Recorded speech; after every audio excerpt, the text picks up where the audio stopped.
ABC Hindi में आपका स्वागत है। आज हमारे साथ एक खास मेहमान है नंदिनी सिंह, जो लंदन से आई हुई है और हैदराबाद में थोड़े दिन के लिए है और वापस लंदन जाएगी अगले महीने। नंदिनी सिंह वहाँ के लोकल पॉलिटिक्स में बहुत एक्टिव इंटरेस्ट लेती है। वहाँ के एक लीडिंग पार्टी के साथ एसोसिएटेड है और थोड़े प्रो इंडिया ग्रुप्स के साथ भी नंदिनी सिंह बहुत एक्टिव है। नंदिनी जी, स्वागत है एबीसी हिंदी में। नमस्कार। नमस्कार, थैंक यू सो मच। आपने मुझे एबीसी हिंदी में आमंत्रित किया बात करने के लिए।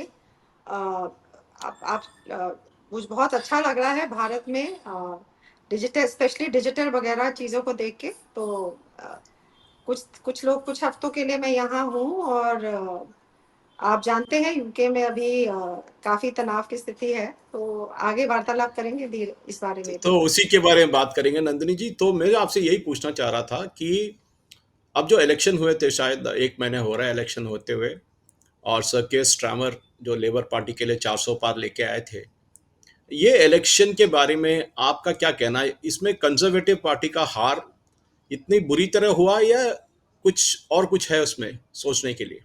बताइए। ये मेरा पर्सनल ओपिनियन है कि अगर आप पिछले देखिए तो कंजर्वेटिव पार्टी 14 सालों से पावर में थी, तो एंटी इनकम्बेंसी का भी एक कारण था। बीच में कोविड हुआ। पर अगर आप मैं अगर बोलूँ तो सही मायने में मेरे लिए ये रीज़न बनता है, और बाकी बहुत लोग जो शायद सिमिलर सोच रखते हैं, उनके लिए भी यही है कि सॉफ्ट ऑन माइग्रेशन माइग्रेशन और लीडरशिप काफी बार पॉलिटिक्स में इसमें कंजर्वेटिव पार्टी की लीडरशिप काफी बार बदली। तो थोड़े से थोड़ी एक आध लीडरशिप तो बदलना ठीक है, पर इतने रेगुलरली बदली कि लोग फेड अप हो गए। और माइग्रेशन को लेके डिस्कशंस तो बहुत हुए, पर कुछ हुआ नहीं। तो हम लोगों ने बातें की कि हाँ, हमें ये करना है, वो करना है। और एक जो अभी रिसेंटली हम लोग जो बात कर रहे थे, जो एक डिटरेंट हम लोग बोल रहे थे, वो था रवांडा का प्लान, जिसमें कि हम लोग जो इलीगल माइग्रेंट्स हैं, जो सक्सेसफुल नहीं हुए हैं, उनको हम डिपोर्ट करेंगे रवांडा में, और फिर वहां से उनका प्रोसेस होगा। अ, अगर आप ये कंपेयर करें कि कंजर्वेटिव पार्टी हारी।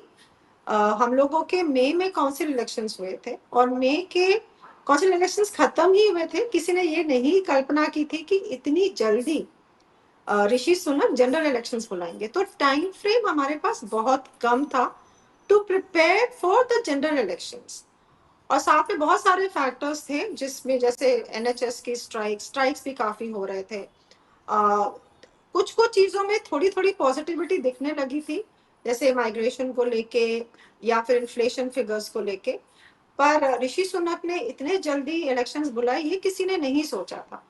और हम लोगों को शायद एक अंदाजा था कि हम लोग इतना अच्छा नहीं करेंगे।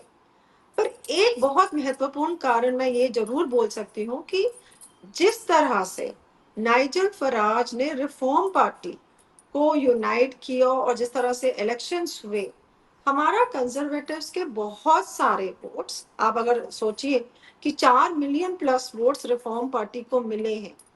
तो मुझे लगता है कि हम लोग लेबर पार्टी से नहीं हारे हैं, हमारी हार हुई है तो रिफॉर्म पार्टी से। और उन लोगों ने, जो काफी ऐसे लोग थे जो शायद फेड अप हो गए थे कंजर्वेटिव पार्टी से, जिन्होंने बहुत कल्पना की थी कि कंजर्वेटिव पार्टी बहुत सारे चेंजेस लाएगी ब्रेक्सिट को लेके, माइग्रेशन को लेके। वैसा कुछ भी नहीं हो पाया या नहीं कर पाए। लीडरशिप बार बार बदलती रही, होम सेक्रेटरी बदलते रहे, बहुत सारी बातें हुई, पर ऑन द ग्राउंड माइग्रेशन को लेके, जो एक बहुत महत्वपूर्ण टॉपिक है, उसमें कुछ नहीं हुआ। बहुत सारी दूसरी बातें हुई, जेंडर डिबेट को लेके हुई, स्टॉप ऑयल को लेके हुई, बहुत सारी दूसरी बातें हुई। पर माइग्रेशन को लेके मैं सोचती हूँ कि कुछ भी ठोस कदम नहीं उठाए गए और कुछ नहीं किया गया, इसीलिए वहां की जनता काफी नाराज थी। और इसीलिए काफी वोट मैं सोचती हूँ कि रिफॉर्म पार्टी को इसीलिए मिले। नंदिनी, एक बात पूछना चाह रहा था मैं आपसे कि इलेक्शन में हमने देखा था कि ज़्यादातर जो मुस्लिम वोट्स है, मैं पाकिस्तानी नहीं कर रहा हूँ, मुस्लिम वोट्स है, जो इमिग्रेंट्स जो सेटल हुए थे यूके में, जिनको वोटिंग राइट्स है, जैसे पाकिस्तानी हो सकते हैं, बांग्लादेशी हो सकते हैं, पैलेस्टीनियन कॉज के साथ जो लगे रहे थे, गाज़ा में जो हो रहा था, क्या इसका भी कोई इम्पैक्ट इलेक्शन पे पड़ा था कि ये सारे लोग जाके लेबर को वोट कर गए थे? काफी इंटरेस्टिंग डेवलपमेंट्स हुए हैं इन चीजों को लेके। अगर आप देखें तो जो हाउस ऑफ कॉमन्स में जो सिक्स्थ लार्जेस्ट पार्टी है वो ये मुस्लिम यूनाइटेड फ्रंट है।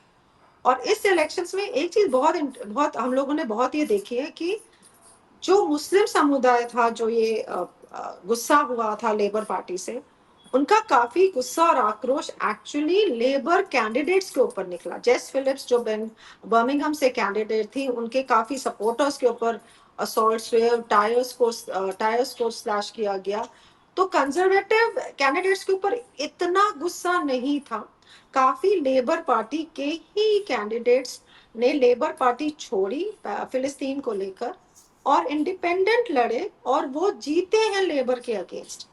तो काफी अच्छे स्ट्रॉन्ग लेबर पार्टी के कैंडिडेट्स हारे हैं, जो उन्हीं के पार्टी से छोड़ के एज इंडिपेंडेंट लड़े हैं। तो ये आप सोचे जो सिक्स लार्जेस्ट पार्टी अगर आप इनको कह सकते हैं, तो वो ये ग्रुप, ये संगठन है जो आज हाउस ऑफ कॉमन्स में बैठा है। तो एक एक चीज हम लोगों को इस बात का ध्यान रखना पड़ेगा कि आज हम लोग एक जो ये बदलते ब्रिटेन को देख रहे हैं, हम लोग सबकी सुन रहे हैं। हम लोग ब्लैक लाइव्स मैटर्स की सुन रहे हैं, हम लोग फिलिस्तीन में क्या हो रहा है उसकी सुन रहे हैं। स्टारमर एंजेना रेनर ने अपने घुटने टेके इन सब कॉजेस के लिए। पर एक एक ऐसा साइलेंट मेजोरिटी भी है यूके में जो माइग्रेशन को लेके बहुत चिंतित है। इन लोगों ने अपने पासपोर्ट्स तो खो दिए हैं। हमें पता नहीं है ये किस देश से आए हैं, इनका बैकग्राउंड क्या है। ये आपने हमारे नेबरहुड में आपने इनको जगह दे दी, आपने होटल्स में जगह दे दी। स्वीडन में डेटा अगर रिसेंटली आप देखें तो डेटा रिलीज हो रहा है ये बताने के लिए कि जो क्राइम हो रहा है, जैसे सेक्सुअल अब्यूज है, नाइफ क्राइम है, बर्गलरीज है, ये जो सारे क्राइम के जो डेटा है, कि ये स्वीडिश कितने हैं और नॉन स्वीडिश कितने हैं।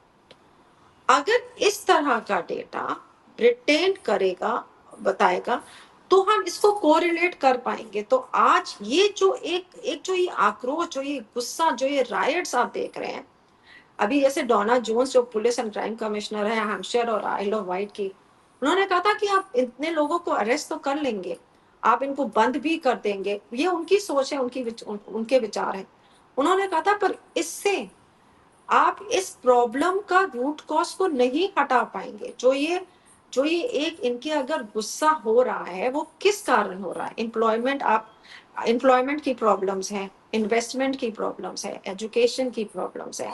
आप लोगों को टैक्स करते जाएंगे, पर एक ये ऐसे अगर आप देखें लीड्स में रायट्स हुए, मैनचेस्टर एयरपोर्ट के इंसिडेंट्स आप सुनिए, तो कहीं ना कहीं बहुत सारी चीजें हो रही हैं, होती गई हैं, जिसकी वजह से अब ये सब एकत्रित हो गए। और अब इस बात का आप ये सोचिए कि अभी रिसेंटली ये बातें बोली गई कि ब्रिटेन में प्रिजन्स ओवर क्राउडेड हो गए हैं, ओवरफिल हो गए हैं। तो हम थाउजेंड्स, हजारों की संख्या में क्रिमिनल्स जो शायद काफी सीरियस क्राइम कर चुके हैं, हम उनको रिलीज कर देंगे। और वो अब हमारे साथ नॉर्मल, मतलब ये क्रिमिनल्स अब रिलीज कर देंगे। पर अब जो आपने ये 600 लोगों को वो किया है और 300 लोगों को चार्जशीट करा, जिनको आप राइट विंग ठग्स कर रहे हो, इनके लिए अब जगह कहाँ से आएगी। तो ये बहुत सारे कॉन्ट्राडिक्टरी क्वेश्चंस हैं जिसके आंसर्स हमें नहीं मिल पा रहे हैं, और हमें नहीं पता है कि आगे अब क्या होगा। क्योंकि दे आर गोइंग बहुत heavy, they are going on people जो सोशल मीडिया पे है।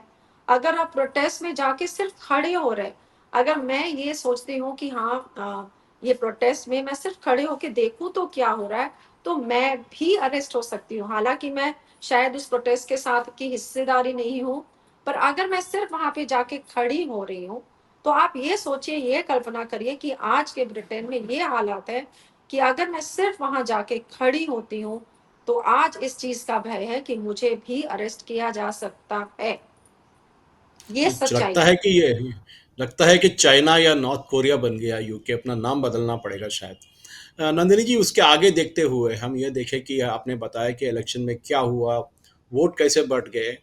लेकिन अगर देखा जाए ऋषि सुनक ने कहा कि वो हट रहे हैं लीडरशिप रोल से, तो उनके बाद कोई आएंगे। तो आप ये बता सकते हैं कि आगे क्या स्ट्रैटेजी होगा कंजर्वेटिव पार्टी का, ये कैसे आगे बिल्डअप करेंगे जो उन्होंने खोया था रिफॉर्म पार्टी के साथ, जो वोट्स गए थे उनके पास से, और ये वोट्स वापस कैसे लाएंगे, और जो लीडरशिप है, नेक्स्ट जन लीडरशिप जो आने वाली है, वो कहाँ से आएगी कंजर्वेटिव पार्टी में।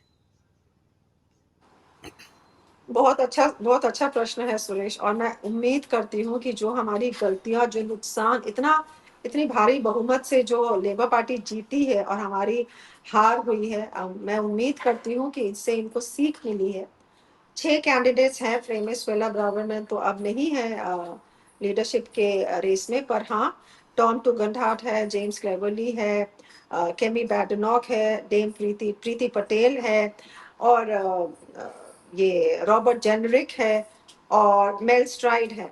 तो सितंबर में कंजर्वेटिव्स की कॉन्फ्रेंस होगी, उसके बाद में हस्टिंग्स होते हैं, तो जिसमें से ये फिर 4 लोग फाइनलाइज होंगे, और फिर एमपीज फाइनल 2 को डिसाइड करेंगे। और जो कंजर्वेटिव पार्टी के मेंबर्स हैं अक्टूबर में, ये वोट करेंगे। ये जैसे हम कहते हैं कि ये एक जो आपके ग्रास रूट वर्कर्स हैं, ये वो वर्कर हैं जिसमें मैं अपने आप को भी गिनती हूँ, जो हम घर घर जाके नॉक करते हैं, बात करते हैं, उनसे ये हम लोग पूछते हैं कि आप किस तरह से वोट करेंगी, आप किस बातों को लेके सहमत हैं, नहीं सहमत है। तो ये जब मैंने काफी घरों में मेरी वार्तालाप हुई, बात हुई बहुत लोगों से, तो काफी चीजें, एक तो 2 चीजें बहुत मुझे लगता है कि मेरे सामने काफी काफी अच्छे से आई। वो थी कि माइग्रेशन को लेके कुछ नहीं हुआ, पहली बात जिसको कंजर्वेटिव्स में ये बोला गया। और दूसरी बात थी कि लीडरशिप इतनी जल्दी जल्दी बदलती गई कि लोगों को समझ में नहीं आ रहा था कि कंजर्वेटिव पार्टी के वैल्यूज कहाँ। तो ये 2-3 चीजें, और हम लोग रिफॉर्म को तो हाँ, रिफॉर्म ने तो हमारा काफी तगड़ा वोट लिया ही लिया है। पर दूसरी भी पार्टी है, लिब डेम है, लेबर के अलावा, जिसने काफी इस बार सही अच्छा प्रदर्शन किया। और बहुत ऐसे कंजर्वेटिव वोटर्स थे जो वोट ही नहीं करने आए।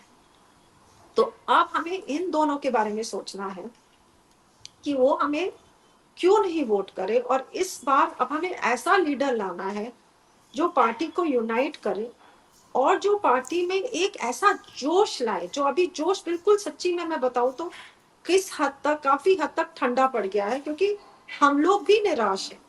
हम लोगों को भी नहीं समझ में आया कि क्या हो रहा है, इतनी जल्दी इलेक्शन बुलाए गए और अब ये सब कुछ हो गया। इतनी भारी बहुमत से लेबर पार्टी अब हाउस ऑफ कॉमन्स में बैठी है।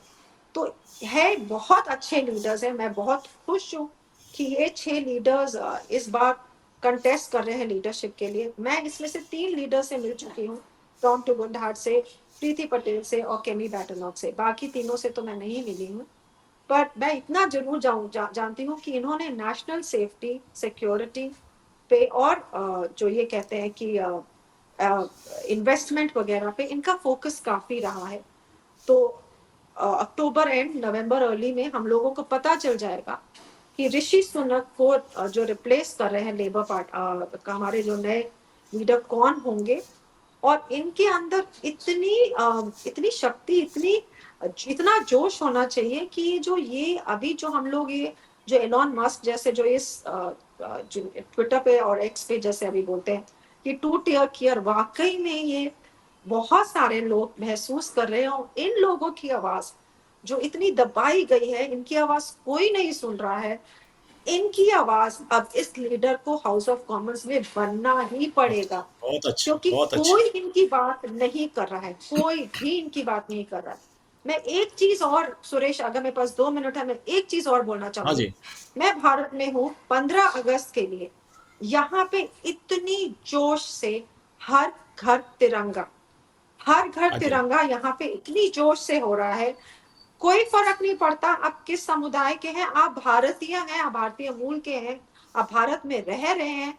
आप इस त्योहार में, आप इस 15 अगस्त के इसमें इतने जोश से, इतने उल्लास, इतने हर्ष के साथ आप इसको कॉन्ट्रास्ट करिए कि अगर वहां पे 10 गोरे, या मैं भी अगर वहां पे इंग्लैंड का झंडा लेके खड़े हो जाऊं, या मैं अपने घर के बाहर लगाऊं, मैं नहीं बोल सकती कि मेरे मुझे किस तरह की नजर पड़ेगी, कि मुझे एक रेसिस्ट या एक राइट विंग ठग की तरह से देखा जाएगा, या मुझे बोला जाएगा कि मैं वहां से हट जाऊं, इसकी वजह से लोगों को खराब लग रहा है। आज मैं बहुत लोगों के घर में से अच्छा है ये लोग, ये डिस्कशंस होने बहुत जरूरी है, और ये डिस्कशंस नहीं हो रहे। आज घर में फिलिस्तीन के झंडे लग रहे हैं कि सेव पैलेस्टाइन, उस कॉज को लेके बहुत डिस्कशन हो रहा है, बहुत डिस्कशंस हो रहे हैं। पर अगर आप इंग्लैंड में इंटीग्रेट नहीं कर सकते, आप इंग्लैंड के वैल्यूज को नहीं रिस्पेक्ट कर सकते, आप इंग्लैंड के लोगों के साथ मिलजुल के नहीं रह सकते, तो क्या आप इंग्लैंड में रहने के लायक हैं? ये वो एक एक बात है, सवाल वो एक बात है। इन लोगों के दिमाग में आ रहा है, बार बार आ हाँ रहा जी, हाँ है जी। कि ये ये तो इंग्लैंड है, मैं तो इंग्लिश हूँ, तो मेरे ही पास में लोग अगर मेरी ही देश को नहीं रिस्पेक्ट कर रहे हैं, लोग अगर मेरे ही भाषा को नहीं रिस्पेक्ट कर रहे हैं, मेरे ही वैल्यूज को नहीं रिस्पेक्ट कर रहे हाँ हैं, जी, हाँ जी, हाँ तो जी। फिर इंग्लैंड रहा क्या, बताइए आप। वही वही सवाल है नंदिनी जी। मैं आपसे आगे बात करूंगा और एक शो में हम इसके बारे में डिटेल में बात करेंगे, क्योंकि जो अभी जो दंगे हो रहे हैं यूके में उसके बारे में आपसे बहुत जानकारी लेनी है। तो अगले शो में ज़रूर बात करेंगे, और बहुत बहुत धन्यवाद। सुबह सुबह आपने आज एबीसी हिंदी के साथ बात किया। धन्यवाद और नमस्कार। नमस्ते, जय हिंद। नमस्ते।